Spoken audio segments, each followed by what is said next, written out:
Hi, I am Bhaskar Thakur, co-founder of Collobe, a data analytics company which deals with employee productivity. We are incubated at NASSCOM 10K Warehouse, Bangalore, and we are the youngest teams to have ever made it here. Today, I am taking questions on civil liberties and user privacy. This video is for Ravi Watts, CSC 4th year, Ramaya Institute of Technology. Let's get started.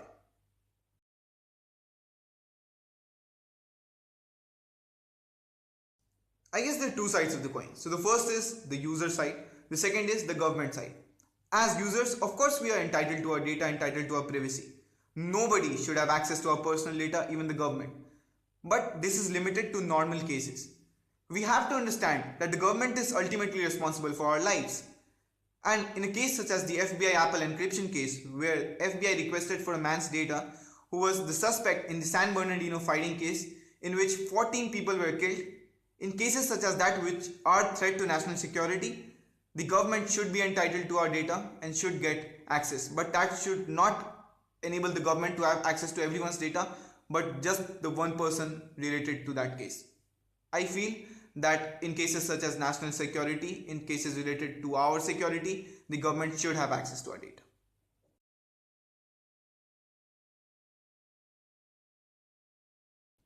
I guess there's a lot of controversy revolving around Aadhar and how secure is it breaching our privacy.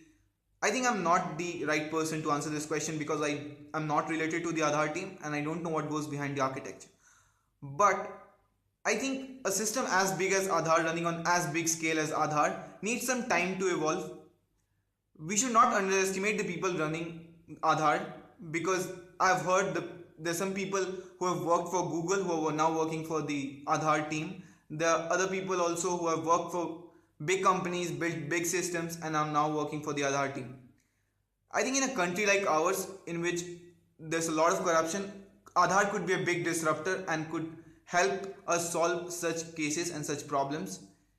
I hope in future Aadhar gets more secured and I totally believe in the Aadhar system, but government has to ensure its security, there's no doubt.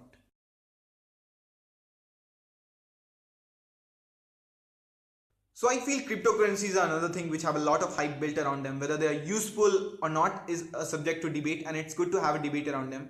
Whether they are asset or currency is another financial debate around it. But as far as security and privacy is concerned, the end-to-end encryption that cryptocurrencies offer and the anonymity that cryptocurrencies have, it's great to have it. The privacy is great around it and it's very secure way of transferring money.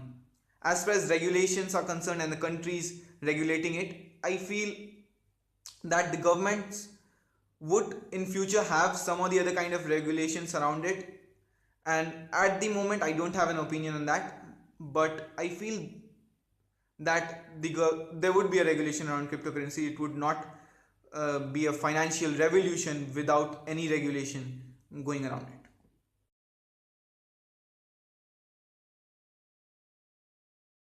So there are a couple of easy ways through which you could ensure that your data remains private when you're signing up for a service.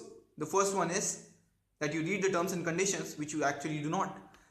You should actually take a look onto a service's terms and conditions that you're signing up for. What you're signing up for, you should definitely know it. The second thing is privacy policy.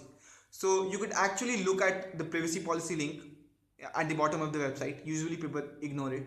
What you should actually look in the privacy policy document is that how they are storing your data, whether they are encrypting it or not, and whether they are selling it to advertisers. If you're uncomfortable with any of these points, don't sign up on the service. And the last thing is, don't enter any sensitive data, especially when it comes to payment. If the site is not using SSL certificates, if the site is not using HTTPS, you could verify this by looking at the green lock. If the green lock at the address bar is not present, don't sign up for the service. That's it.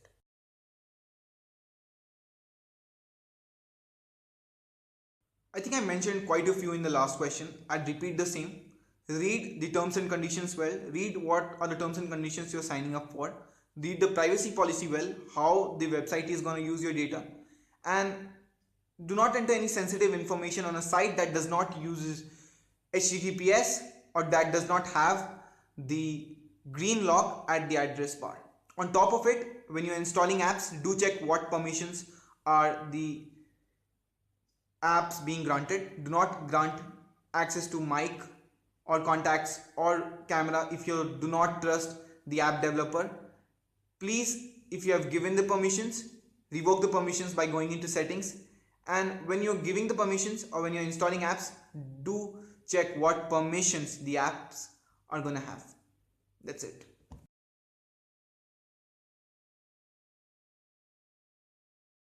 I feel there are a lot of good security practices that the developer should follow.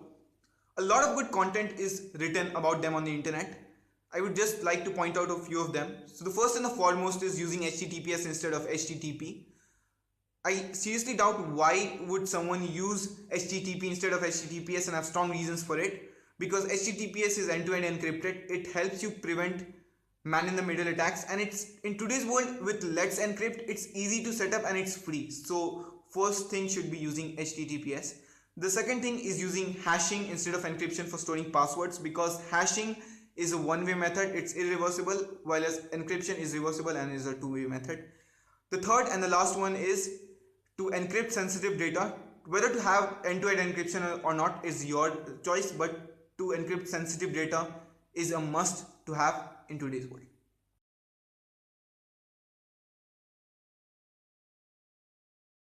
I think when it comes to surveillance systems, whether you like it, whether you completely dislike it, surveillance systems are here to exist and they have a purpose. I do agree that they do track sensitive data and you are totally entitled to your opinion to having complete privacy. But you have to admit, surveillance systems are here to ensure our security. Suppose you enter a building and something goes wrong, people die, and I don't wish people die, but if people die, the government would look up onto the surveillance systems for the data. They would track up the things that happened there. So surveillance systems would exist.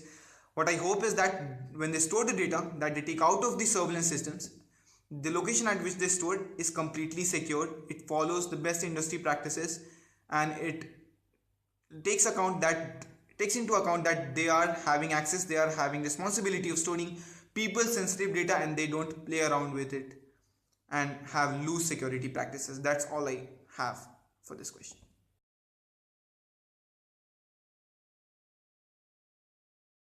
Well, I have to confess, I am not currently using any IoT devices.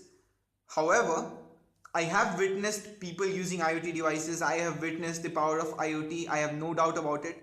But then again, when it comes to IoT devices or web apps, the whole thing revolves around the philosophy of trust. Do you trust the developer? Do you trust the manufacturer? If you do not trust the developer, if you do not trust the manufacturer, don't use it. Please don't use it. Don't risk your security, because from a security point of view, IoT devices are a nightmare. I have to admit, they're a nightmare because they collect information that's too sensitive, revolve around your daily surroundings. So please review the security practices of the developer and don't use it if you do not trust the developer. And don't use it just because they're cool and hip. Do review the security practices.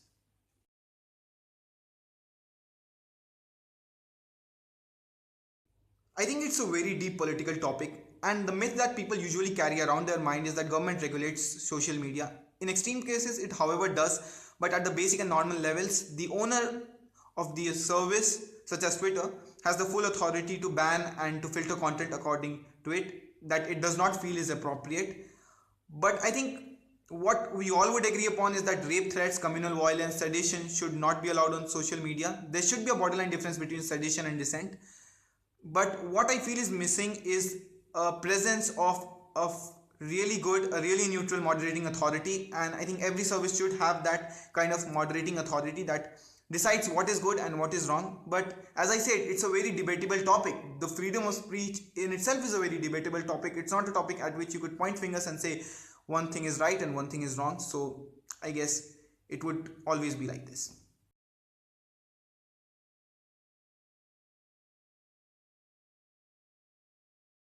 So it's again one of such cases where you have to look both the sides of the coin. First side being Facebook being targeted, that Russians placed ads during US elections and it influenced Americans into electing Donald Trump. It's very debatable, but what I feel is important and what is being ignored about this issue is that it's breaching advertisers' privacy. So basically what it does is that anybody who sees that can see which page is placing the ad, which regions are they targeting, what prices are they paying for the ad, and in this way they could actually ruin your entire marketing policy, your marketing strategy. It's not good for marketers at all. So what I feel from a person who is running a startup is that it should be limited to only political ads and political ads only. It should not interfere with commercial ads because it would hamper marketing strategies of many and many companies.